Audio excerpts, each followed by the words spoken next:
Good afternoon. My name is Lucy Aquino, Chief Executive Officer of Hispano Care, Inc. And today we are hosting a program that's being brought to you by CanTV Cable 21 and Hispano Care, sponsored by Illinois Masonic Hospital and affiliated with Gottlieb Memorial. Today you're watching a live show. We want to make sure to tell our viewers that lines are open for questions. Numbers at the bottom of your screen. During the next few minutes, or 25 minutes, we're going to be discussing nursing homes, a decision on what is a nursing home, and what benefits from these types of services. Joining me today is Mr. Philip Birns, Administrator with Woodbridge Nursing. Hi. Thank you so much for joining us. Thank you so much. Well, I know that now you're located here in Chicago on the north side, so there's a lot of things we want to talk about. Absolutely. Nursing homes, assisted living, all of these different terms you're hearing more and more every day. And it gets complicated because who goes to a nursing home? Who makes that decision? How are decisions made for a nursing home or assisted living and some of these others? But we do invite our viewers to call with any questions that they may have. Area code 312-738-1060. Our phone lines are now open. I would like to start, Mr. Birns, with the question of Woodbridge Nursing. Can you just spend a minute or two telling us what Woodbridge Nursing is? Woodbridge Nursing Home is a 230-bed facility in the middle of Humboldt Park. We do cater mostly towards the Hispanic community. We have skilled care, we have intermediate care, and we have other types of care that people might, mostly skilled and intermediate care. So the understanding of a nursing home is a long-term healthcare facility that provides full-time care and medical treatment for individuals who aren't able to take care of themselves. So when someone is looking for a nursing home and making that type of decision, what are some of the things that people need to determine? People need to determine the type of skilled care that they're going to need.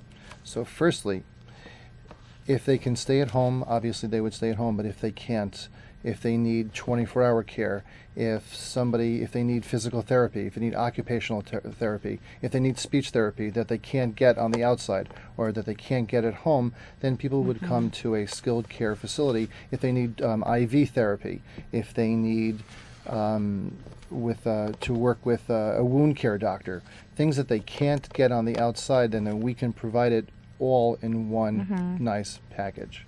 And some of those services also include, for example, recuperating and rehabilitation for hip surgery. That's correct. For example, right? That's correct. And that's some of the other things that I know that I hear a lot of folks are using this service now for that. Yes. Actually, each facility, the nursing homes, now have their own therapists, or they bring in therapists from the outside, and from there they work out with the physical therapist to make sure that they'll be able to go home to work, they have the facilities. A lot of times they'll have washers and dryers and beds to be able to simulate as to what goes on in the house. So again, and these types of facilities also allow the individual, if you've made a decision for a loved one, to be admitted and to be here for that long-term care or for rehabilitation. Now, these individuals can actually make this feel like home because they really have their rooms and they can pretty much do a whole lot with it, can't they? We actually prefer them bringing a lot of their home, a lot of their Afghans, a lot of their pictures, a lot of their own music, because make it a home-like environment, and people recuperate faster when they bring things with them from home. And again, it's the Afghan, it's the visits. Sometimes we have pet therapy that come in. So people have that, they're working towards the goal, and they're comfortable with cable TV, be able to use their phone, being able to use their own music, and also, especially also cultural sensitivity as far as with food. Right. And unlike other nursing homes and other facilities, I know many of them are working on cultural diversity within the services in which they provide. But I have found that Woodbridge has really done leaps and bounds with us. We are about 95% Hispanic. Our staff is bilingual. Our admissions people are bilingual. Our concierge is bilingual. So being sensitive to the Hispanic community is very important to us. Well, that's really important, especially if you look at the diversity of the city. And every part of Chicago, wherever you go, you're going to find our different groups. And it's nice that you're catering, and especially to the services that you provide in the community in which you serve. That's correct. So you're paying close attention to that. That's very good to hear. Let's talk a little bit about, let me go back a little bit. We talked about how you make a decision in picking a nursing home. What are some of the things that people should look out for? I think that's so important because a lot of times you might refer to a friend who might tell you, well, recommend a place. You might refer to a physician possibly, maybe the internet. But an individual who's not looking for all those things, what should they be looking for before making a decision and moving in their loved one there? People need to look at the finances. Finances are very important. Is it going to be a Medicare stay? Is it going to be a Medicaid stay? Is it going to be a private pay?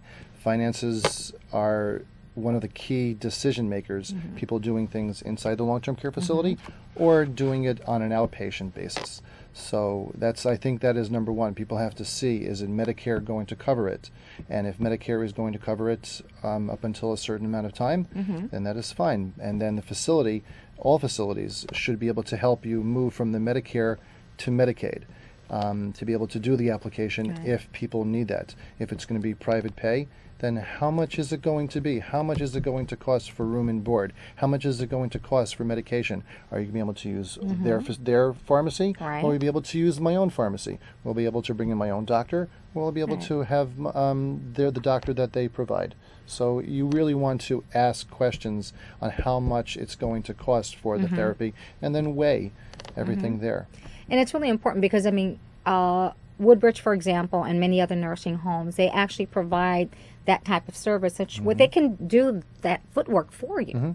It's, obviously you can call if you'd like, but they have, each of these individual places do have the financial assistance representatives who can look into this for you and let you know what's admissions. It's mostly the admissions department that is supposed to do those legwork for you, the requests, working with Social Security, working with public aid, working with Medicare, and working with the insurance company, making sure that everything is there before the individual is admitted into the long-term care facility. So now you've done all of that. Next step is you want to tour the place, right? You want to tour the place, and you want to come in as a surprise. Right. You want to come in as things are. Right. If you people can make things very fancy, but if you come in and say, I want a tour, and that's the way it's going to be. You also want to maybe not walk around with the admissions person, or you don't want to walk around with the administrator. Sometimes you want to walk around with the physical therapist. You want to walk around with the occupational therapist, or even a nursing assistant, because they are the people that do the work. And I think it's also very important that as you're walking through these nursing homes, or as you're walking to determine whether or not this is where you're going to have your loved one at to recuperate, you also want to make sure that, see if the folks are making eye contact with you. Very important. I actually know of a few people that have actually applied for a job or actually wanted to work at a place because people looked happy. The residents looked happy. The staff looked happy. The staff looked at somebody in the eye, and actually with touching. Touching is very important. That's sometimes when people walk into a facility. Absolutely. If there's laughter. Laughter too. Laughter. It's joking. It's not all serious. It's making people feel at home. We're not serious 365 days a year. Can't be serious all the time. Absolutely. Now I also know that when a lot of times, again, because of lack of information or the lack of it being so accessible, possibly, is that a lot of times individuals believe that because they don't know better, is that, well, if I put my mom or dad in a nursing home, does that mean I can't visit when I want to? You have these questions that come up. Absolutely. A facility should be able to have 24-hour a day, 7 days a week, visiting hours. Sometimes people can't get there from 9 to 5. Some people can get there early in the morning. Some people can only get there after work, and it'd be 8 o'clock or 9 o'clock. And to be able to restrict somebody from not seeing their mother or their father or their loved one after 9 o'clock.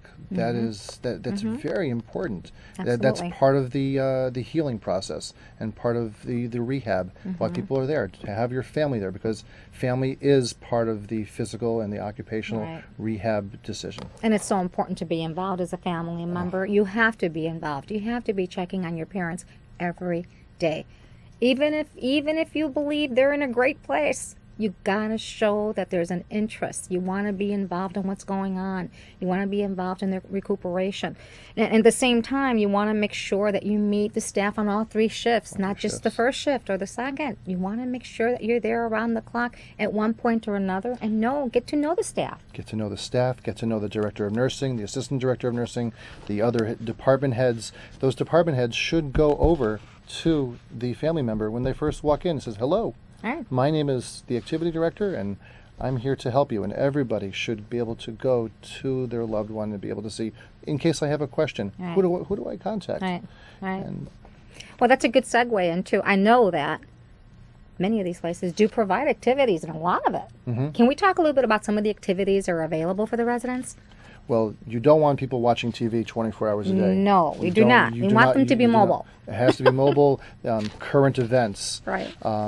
Even the Wii from I forgot what the Wii, but the little exercise box. The little exercise box. People have that. It isn't just Right. TV and bingo. Right. It is activities that are culturally sensitive and also appropriate. You don't want somebody just doing arts and crafts and not doing Just sitting anything. down. You Just do sitting want to down. get them mobile. So that's great that you have. There are games such as that, or the Xbox and the Wii and some of the others, just as one example of some of the activities that you do. And I know that you also encourage the residents and encourage family members, take your parents home for the weekend. You know, Yes. there's a family wedding, pick them up, take them with, get them involved. They don't have to be there 24/7. It's part of the healing process. Absolutely. It's part of the healing process. I mean, people go out, if people are scheduled for therapy, you want to be able to stay there. But for 3-4 hours, 6 hours, Sure. to be able to go home on the weekend, to be able to be with little family, visit, right, that's part right, of part of the absolutely. rehab.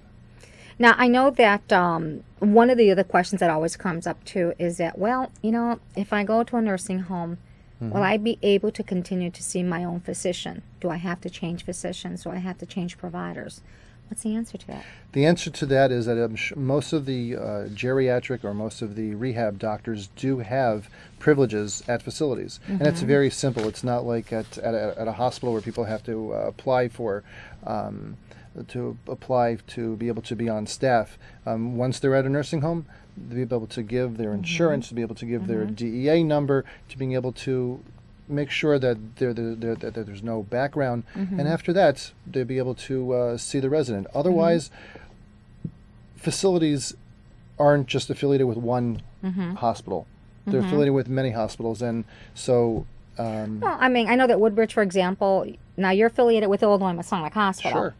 Top We 100 hospitals in the nation. I think it's a great place, too. But many of the nursing homes in the area are all affiliated with the hospital one way or the other. Or hospitals in the community. We have doctors that come in from Illinois Masonic. As a matter of fact, we have 3 at Illinois Masonic from Illinois Masonic Awesome. that come in once a week and see their residents. And if there's anybody that needs to be seen more often, It happens. we make a quick phone call. Awesome. I do want to remind our viewers that today's topic is, with me today is Philip Birns, the administrator with Woodbridge Nursing Home Pavilion. And we're talking today about nursing homes, how to make the right choice, how to make a educated decision as to where your parents or loved one is going to be at to recuperate or for long-term care. And these are just some of the things that we'd like to share with you today and letting you know what to look for and the questions to ask. We talked a little bit about the financial policies for the nursing home care coverage. You mentioned the Medicare, you mentioned Medicaid. You have financial representatives who can do that for the individuals and look into what the costs will be, what will be covered, what will be out of pocket. And you will explain that to them fully before anyone's admitted next during the admitted process. Yes, we go over the contract with them. We go over the applications because people have to bring in bank statements sometimes and proof of insurance. So we do all of that before they come in or while they're being admitted. I want to backtrack just a little bit, Philip. We started talking about the comfort and personalizing their rooms. I also know that many facilities provide barbershops, restaurants, ice cream shops. Right. They have popcorn machines. That smell of the popcorn, the fresh popcorn, is something that I just love when it wafts through the building. The ice cream shop, and people love ice cream. That taste, but it's also bringing the personal items, like you said about the Afghans, or even a favorite chair. I know I have a favorite Barker lounger at home, so that I like to watch the Bulls game on. So that's very important to the recuperation. I do want to remind our viewers, excuse me, that today with me is Philip Birns, the administrator for Woodbridge Nursing Pavilion, and Woodbridge Nursing Pavilion is located at 2242 North Kedzie Boulevard here in Chicago. And if you have any questions for Mr. Birns, you can reach him at area code 773-486-7700. Again, that number is 773-486-7700. And because we're talking so much, I have a feather in my throat. Excuse me. So, Mr. Birns,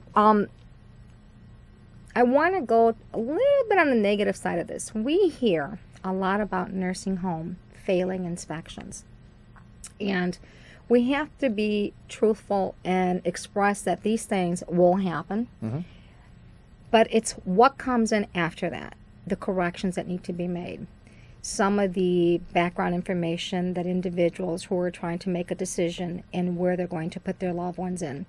What are some of the things you would recommend? I mean, it'll show up. People can do background checks. That's correct. And that's something that's public access. The internet is a wonderful tool to use. There's two websites that I always recommend to people. One is Medicare.gov. Medicare.gov, that is used many times. It evaluates every nursing home based on quality measures with stars, if it's a 5-star, 3 stars, 2 stars, 1 star, or no stars. And also on the Medicare.gov, they have the surveys, the latest survey. Yes, they do. From Illinois Department of Public Health. And if you like to go to Illinois Department of Public Health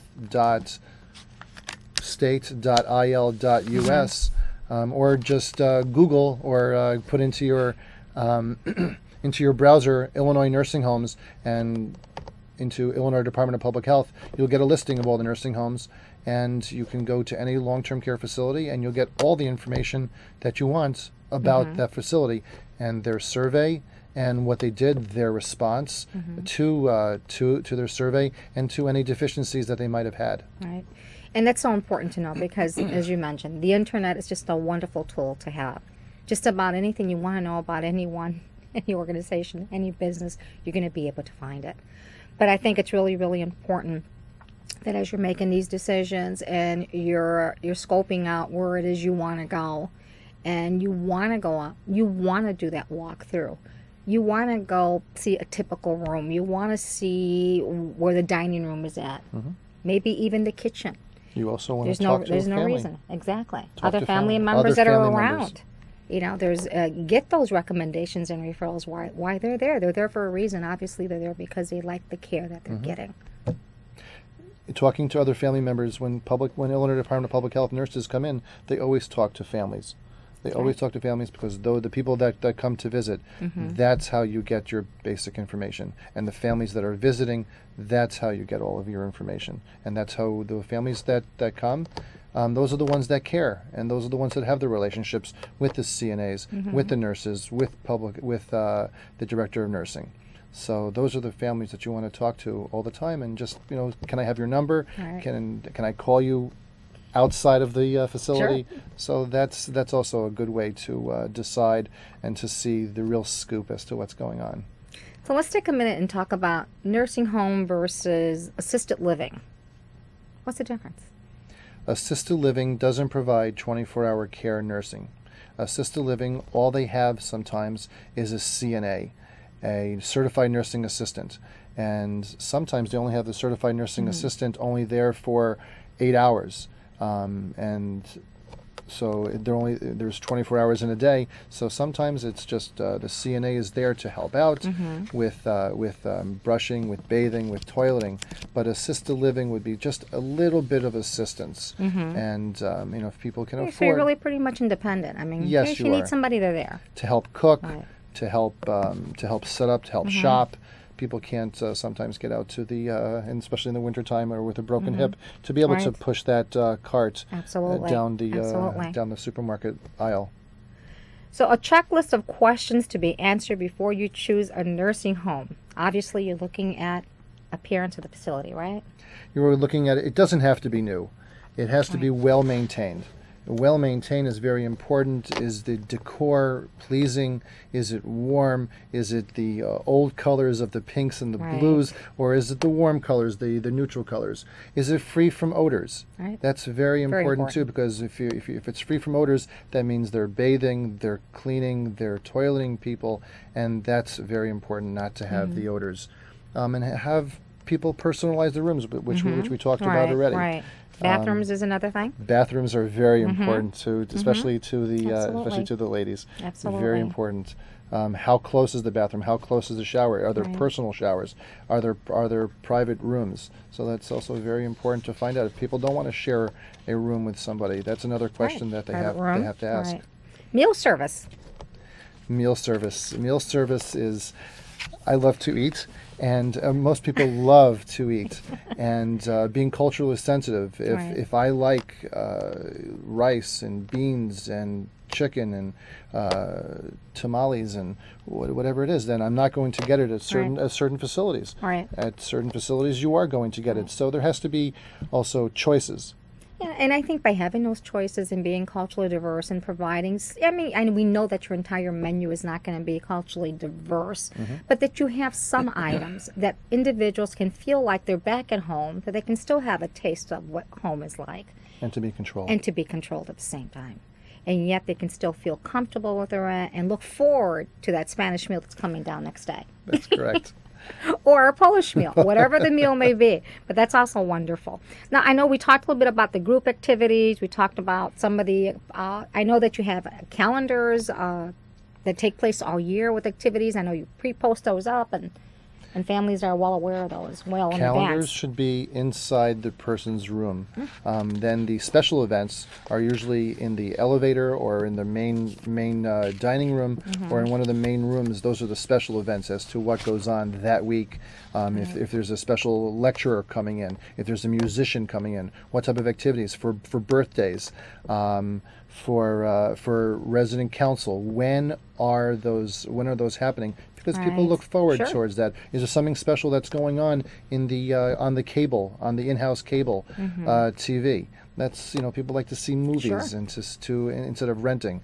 So people need to be entertained. Absolutely. Obviously, we talked a little bit about the healthcare and providers and if physicians are available for emergencies, and obviously licensed therapists, licensed nutritionists, certified nutritionists, and all these things. And they're all there. They all come in throughout the week. And if there's questions, they're one phone call away. People will always, the doctors are there. They know they're available throughout the day. All right. 7 o'clock till about 10 o'clock at night if there's a question.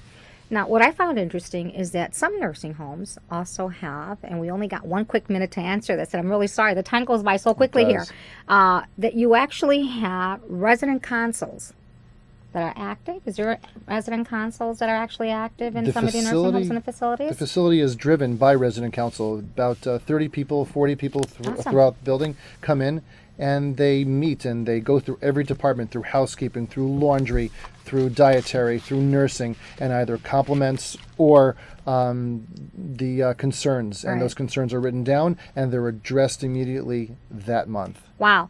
Our time goes here so quickly. So that means we got to have you back Thank you. so we can continue working and talking towards what is it that individuals need to know when making such an important decision in life. So on that note, on behalf of all my colleagues at Hispano Care, Advocate, Illinois, Masonic Hospital, Gottlieb Memorial Hospital, our affiliate in Melrose Park, thank you for allowing us to take some time of your time and talking about what's important. And I want to thank Mr. Philip Byrne. Thank you for being here from Woodbridge Nursing. Thank you so We really do much. appreciate you sharing this wonderful information. And of course, if individuals have questions, they can call you at 773-486-7700. I'm sure he'll be able to answer any of your questions that you may have or additional questions that we didn't get to today. My name is Lucy Aquino. Thank you for watching. Stay tuned for our next show on CAN TV Cable 21. Until next time.